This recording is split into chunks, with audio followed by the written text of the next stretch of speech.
సాధారణంగా మనం అధికారంలో ఉన్నప్పుడు ఏం చేస్తున్నా రైట్ అనిపిస్తుంది.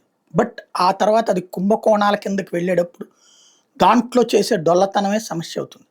మన్మోహన్ సింగ్ అధికారంలో ఉన్నప్పుడు బొగ్గు కుంభకోణం ఎలాగ అయింది? దాసరి నారాయణరావు కూడా అందులో నిందితుడిగా చేర్చబడ్డారు. ఏం జరిగింది? ప్రభుత్వమే నిర్ణయం తీసుకుంది. ఏమని?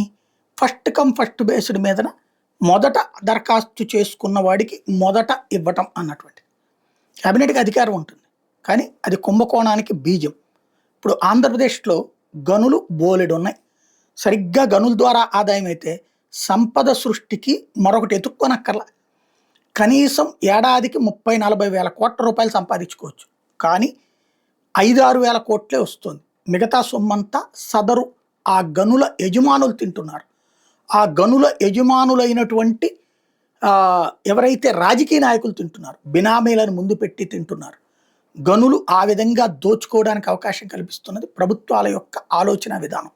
గనులు ఆదాయ వనరుగా ప్రభుత్వానికి కాకుండా తమ పార్టీల నాయకులకి అన్నటువంటి రూట్లోనే సాగుతుంది. ఎవరు అధికారంలో ఉంటే వాళ్ళకి ఇసుక గనులు అనేటటువంటిది ఒక ఆదాయ వనరుగా మారుస్తున్నారు. ఈ దఫా మద్యం కూడా ఆదాయ వనరుగా మారినటువంటి పరిస్థితి. ఇప్పుడు మైనింగ్ లీజుకి సంబంధించి 2022 మార్చి నాటి పాత దరఖాస్తులకి లీజులు మంజూరు చేస్తారట.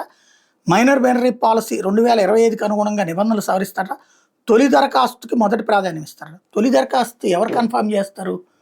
అధికార పార్టీ ఎవరికి ఓకే చేయాలనుకుంటే వాళ్ళే ఫస్ట్ వచ్చి మాకు అప్లికేషన్ ఇచ్చారని చెప్తారు. ఇది కామన్గా జరిగే థింగ్.